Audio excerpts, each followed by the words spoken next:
Good morning, everybody. I'm Don Stewart, and welcome to a very special edition of Breaking News for this Sunday, the second day of March, 2025.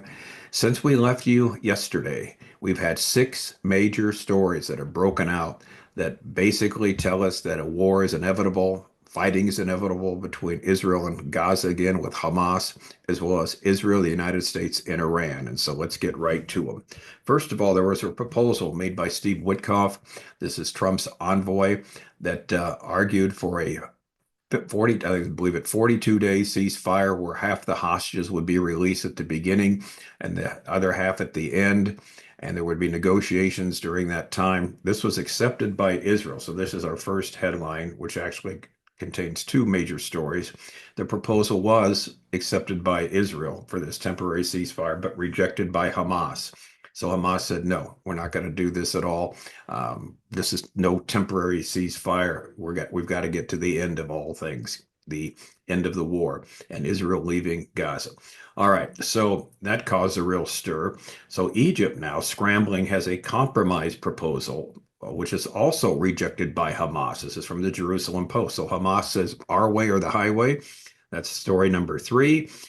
Now, Israel has halted all humanitarian aid to Gaza as of about 6 hours ago. When I'm making this, is about 5:20 in the morning here on Sunday in the west coast of the United States.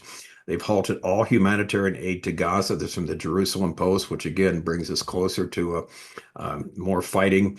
And now, to make matters worse, Iran's president has said under no circumstances would they negotiate with the U.S. Well, this leaves seemingly the U.S. and Israel with no choice, and that is to eventually attack Iran's infrastructure, their nuclear program. And then there's this story. If there's one you want to look at, it's from the Jewish News Service, JNS. There's a report that Israel is going to conquer Gaza with overwhelming force to defeat Hamas. And it's a very interesting story because what it does, it lays out a plan that should have been laid out in the first place. Some 50,000 soldiers that will come on and basically obliterate Hamas, obliterate their military structure and set Gaza up once and for all for a place that will never bother Israel again. It's interesting, and we'll talk about this fascinating story from the Jewish News Service. So, also too, later today, we continue with our Sunday messages. Lord, teach us to pray, part two. Please don't miss this if you can watch it. The subject of prayer is extremely important for you and I, for all of us. Jesus felt the need to pray. We should also, and there's certain things we need to know about it. So that's a second video we will do later today. So let's get to these stories. They are huge. All right. Headline number one, which, like we said, is actually two stories. Hamas refuses to release any hostages except as part of phase two. Hamas spokesman Hazem Qassem rejects Steve Witkoff's proposal for a temporary ceasefire during Ramadan and Passover and insists Israel must agree to end the war to completely receive the remaining hostages. All right, this was rejected. That was what was put out yesterday by the United States. It was accepted by Israel, and Hamas said no. There's an agreement that has three stages, and entering negotiations on the second stage on the 16th day is what we agreed to. We're supposed to work on the second stage, not increasing the first stage. So Israel must abide by the original plan. So overnight, the Prime Minister's office announced that the Israeli government has agreed to adopt a proposal for a temporary ceasefire during the months of Ramadan and Passover, but it's moot point now because Hamas has rejected it. So a number of Israelis actually weren't happy that Israel did accept it. But again, like we said, the point is moot. And so the proposal by the U.S. has been out and out rejected by Hamas. So Egypt now is trying to scramble and salvage the ceasefire release because it's worrisome on all parts that the fighting will begin soon. And that's our next headline. Egypt's proposal, 3 live hostages, 3 bodies for a 2-week ceasefire extension. This is from the Jerusalem Post. This comes after as the 42-day hostage ceasefire deal expired on March 1st, with Israel saying it is ready to implement U.S. envoy Steve Witkoff's proposal. Egyptian mediators have proposed that Hamas will release 3 living hostages and 3 slain hostages in exchange for prolonging the ceasefire deal by just 2 weeks, not another 42 days, according to officials. with information on the matter. This comes after the 42-day hostage ceasefire deal again expired, and the proposal would span over Ramadan and Passover. On the first day of the framework, half of the living hostages and the remains of the deceased hostages would be released. At the end of the framework, if an agreement is reached for a permanent ceasefire, the remaining living and deceased hostages would be released. This was rejected by Hamas. We just mentioned that. And they also rejected this compromise when the Egypt said instead of 42 days going through Ramadan and Passover, let's just have a 2-week ceasefire with 3 living hostages and 3 bodies released. And Hamas said no to that. So here's the thing. There doesn't seem to be much left to negotiate, does there? It seems that this is it. So the next headline, mediators scramble to save the ceasefire as Israel halts aid to Gaza, humanitarian aid. Israel has halted the humanitarian aid entering the Gaza Strip, the Prime Minister's office announced today, Sunday, shortly after the hostage ceasefire deal expired. With the completion of the first phase of the hostage deal and in light of Hamas's refusal to accept the Witkoff framework for continuing negotiations, which Israel has agreed to, Prime Minister Netanyahu has decided that as of this morning, the entry of all goods and supplies into the Gaza Strip will be halted. Oh, wow.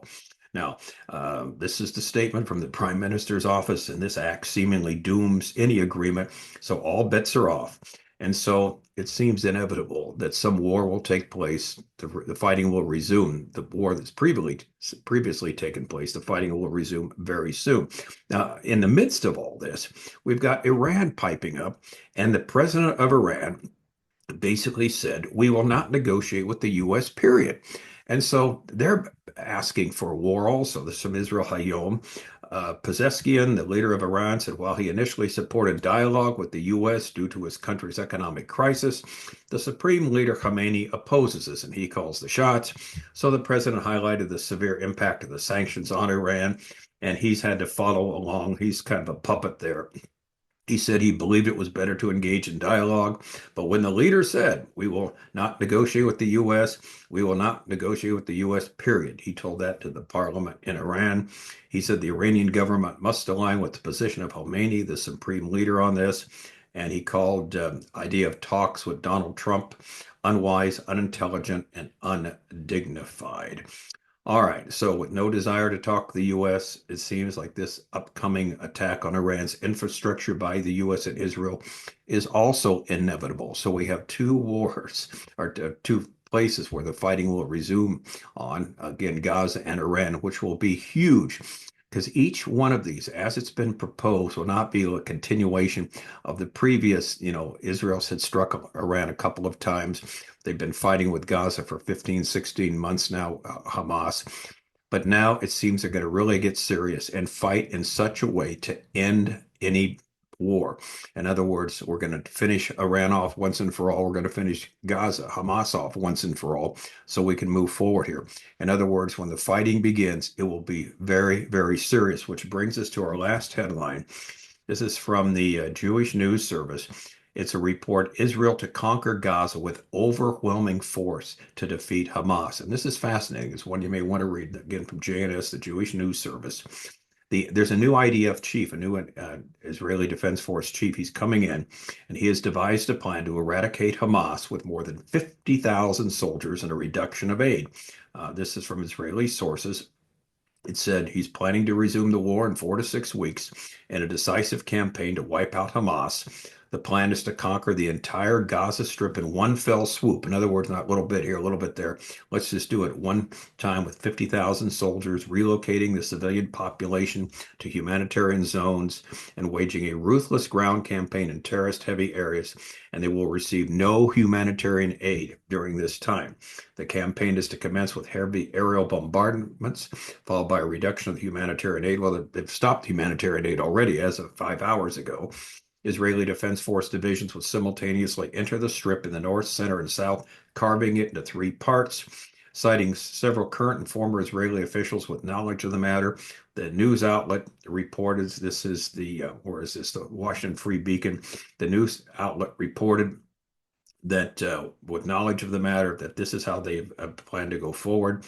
The IDF Chiefs of Staff Major General Eyal Zamir, he developed the plan, which is projected for completion when he steps into office on Thursday. So he takes over this Thursday. Again, today is Sunday. Takes over Thursday. They're going to put the plan on the road. I'll get the show on the road, as it were. The general estimates the war will end in 6 months, more or less, per the report. And he's quoted as saying this war is going to be decisive. Israel will use every tool it has to conquer Gaza and eradicate Hamas. Well, finally, they're going to do what they should have done.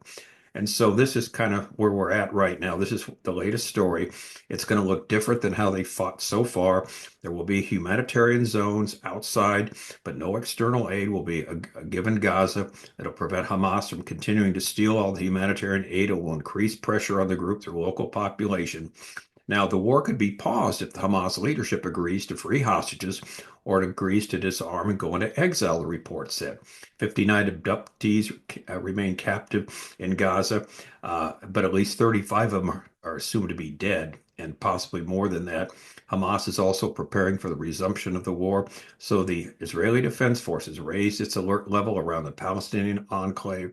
Hezbollah's weakened position in Lebanon permits Israel to shift many of its forces southward to deal with Hamas. According to this person, the former outgoing chief of staff, his plans were too timid.